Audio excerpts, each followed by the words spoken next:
Hello friends, नमस्कार। Trading owner channel में आपका स्वागत है। आज हम इस वीडियो में इंद्रप्रस्थ गैस लिमिटेड के Q4 FY20 के रिजल्ट्स के बारे में बात करेंगे। दोस्तों, जैसा कि आप जानते हैं, इंद्रप्रस्थ गैस लिमिटेड एक सीएनजी और कुकिंग गैस सप्लाई की कंपनी है जो कि एनसीआर, उत्तर प्रदेश और हरियाणा में काम करती है। इसका जो सर्विस है वो बहुत ही अच्छा है, रेप्यूटेड कंपनी है और इसका जो प्राइस परफॉर्मेंस है वो भी कंटिन्यूसली अच्छा रहा है।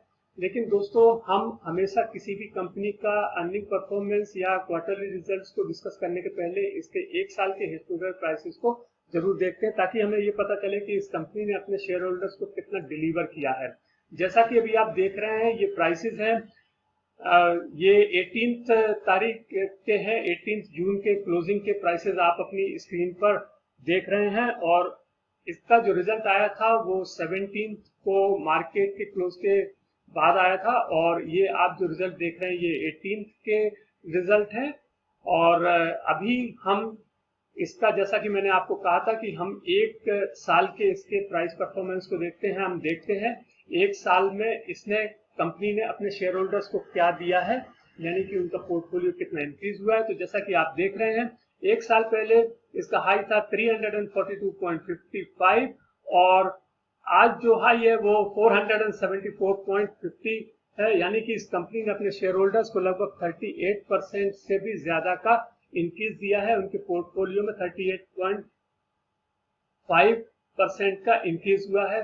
तो इससे ये पता चलता है कि इस कंपनी के जो क्वार्टरली परफॉर्मेंस रहे वो हमेशा अच्छे रहे हैं, क्योंकि क्वार्टरली परफॉर्मेंस से ही ईपीएस डिसाइड होता है और ईपीएस से ही हमारे प्राइसेस मार्केट में डिटरमिन होते हैं।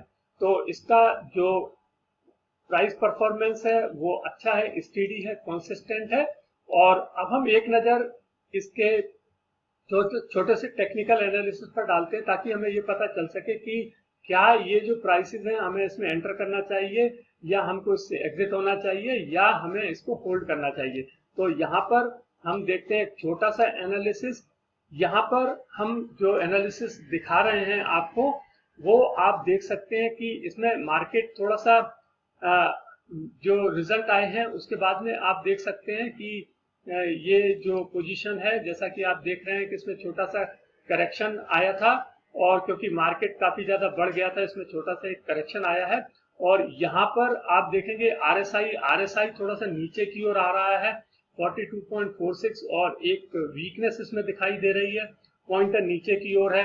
तो मुझे ऐसा लगता है कि अभी इस कंपनी में थोड़ा सा शेयर प्राइस का करेक्शन आने की उम्मीद लग रही है। जहां तक हम बात करें हमारे स्टॉकेस्टिक मूवमेंट की, तो यहाँ पर भी आप देखेंगे कि स्टॉकेस्टिक मूवमेंट में भी जो पॉइंटर है वो नीचे की ओर है और 27.50 पर काम कर रहा है, यानी कि इसमें एक करेक्शन आ सकता है इस शेयर में अभी रिसेंटली। तो ये था हमारा छोटा सा टेक्निकल एनालिसिस कंपनी के बारे में। अब दोस्तों, हम अर्निंग परफॉर्मेंस यानी कि क्वार्टरली रिजल्ट के बारे में बात करेंगे। जैसा कि आप जानते हैं, अपने क्वार्टरली रिजल्ट्स को 3 पैरामीटर्स पर डिसाइड करते हैं कि उस कंपनी ने किस तरह से परफॉर्म किया है। और ये जो पैरामीटर्स होते हैं वो होते हैं रेवेन्यू, एबिटा और प्रॉफिट। हम एक एक करके इन तीनों का डिस्कस करेंगे। दोस्तों, यदि आपने अब तक हमारे चैनल को सब्सक्राइब नहीं किया तो प्लीज हमारे चैनल को सब्सक्राइब कीजिएगा और बेल आइकन को प्रेस कीजिए। तो हम शुरुआत करते हैं अपने पहले पैरामीटर जो कि है रेवेन्यू। हम देखते हैं कि इंद्रप्रस्थ गैस का रेवेन्यू हमने देखा कि पिछले क्वार्टर में 1701 करोड़ था, जो कि बढ़कर के 1711 करोड़ हो गया है, यानी कि इसमें एक हल्की सी वृद्धि आई है, लगभग 0.59% की इसमें इंक्रीज हुआ है। और यदि हम इसका रेवेन्यू देखें तो जैसा कि कंपनी ने बताया कि एनुअल बेसिस पर इन्होंने 13% का इंक्रीज किया है और 2019 में इनका जो FY19 की बात करें तो 6361 करोड़ था, जबकि इस साल 7165 करोड़ हो गया है। इनका यह कहना है कि जो सीएनजी की सप्लाई है दिल्ली, नोएडा, ग्रेटर नोएडा, गाजियाबाद, मुजफ्फरनगर, रेवाड़ी, गुड़गांव और करनाल में इसमें वॉल्यूम ग्रोथ हुआ है और इन्होंने 567 million standard cubic metres Q4 में इन्होंने सप्लाई की है। और जबकि पिछले क्वार्टर में इन्होंने 564 MMSCM इन्होंने सप्लाई की थी। तो इनका एक इंक्रीज है, जो क्वांटिटेटिव इंक्रीज आप कह सकते हैं।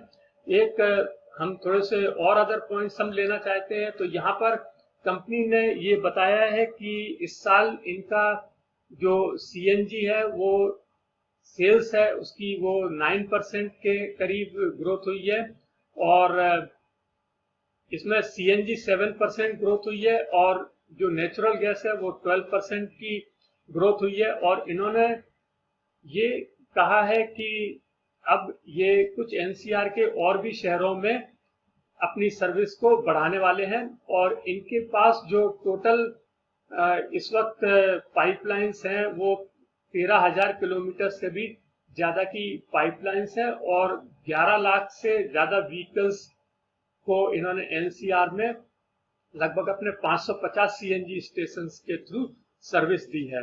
और अभी ये रिसेंटली अब राजस्थान में और उत्तर प्रदेश में कानपुर में अपनी सर्विस शुरू करने वाले हैं, ये कंपनी ने अपने स्टेटमेंट में कहा है। अब दोस्तों हम देखते हैं इसका एबिटा। तो यहाँ पर एबिटा हम देखें 384 करोड़ से बढ़कर के 455 करोड़ एबिटा हो गया है, यानी कि इसमें लगभग 18.5% का ग्रोथ है एबिटा में।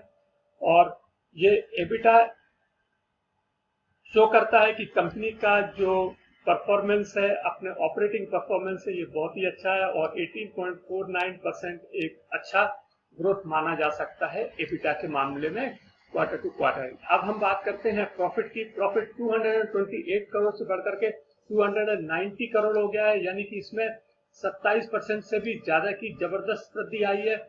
और कंपनी ने जो बताया है कि जो इनका नेट प्रॉफिट है वो 27% के करीब तो बढ़ा ही है। साथ में इन्होंने ये बताया है कि कंपनी ने अपने शेयर होल्डर्स को 140% का डिविडेंड भी डिक्लेयर किया है, जो कि एक अच्छी खबर है शेयर होल्डर्स के लिए।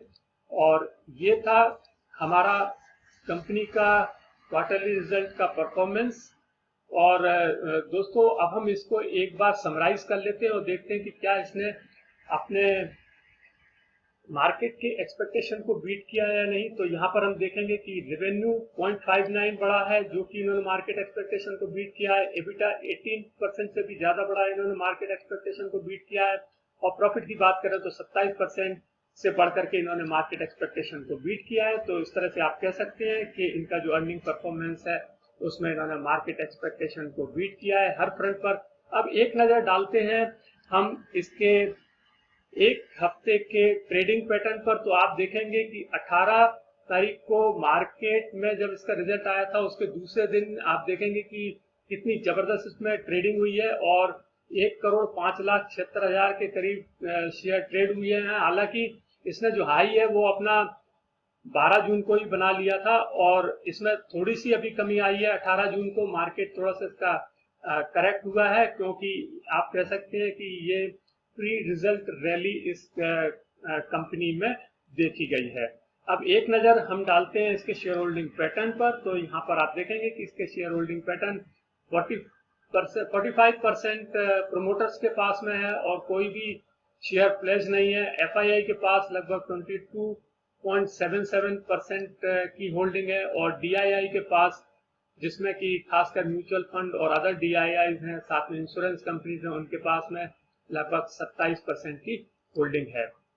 एक नजर हम इसके कॉम्पिटिटर्स पर भी डाल लेते हैं। तो यहाँ पर जो इसके कॉम्पिटिटर्स हैं वो हैं गेल, पेट्रोनेट, अदानी, गुजरात पेट्रोनेट, महानगर गैस और डीप इंडस्ट्रीज। तो यहाँ पर हम देखेंगे कि इसका जो परफॉर्मेंस है वो ROCE से यदि हम देखें, रिटर्न ऑन कैपिटल एम्प्लॉयड से, तो लगभग 30% के करीब है, जो कि पेट्रोनेट, अदानी और दूसरी कंपनीज के बराबर है। तो ये कंपटीशन में अपने जो पीयर्स हैं उनके साथ में बराबर से फिट हो रहा है। तो दोस्तों आपको ये वीडियो कैसा लगा? यदि आपको वीडियो अच्छा लगा हो तो इसे लाइक कीजिएगा और शेयर कीजिए। यदि आपने अब तक हमारे चैनल को सब्सक्राइब नहीं किया तो प्लीज हमारे चैनल को सब्सक्राइब कीजिएगा और बेल आइकन को प्रेस कीजिए। Thank you.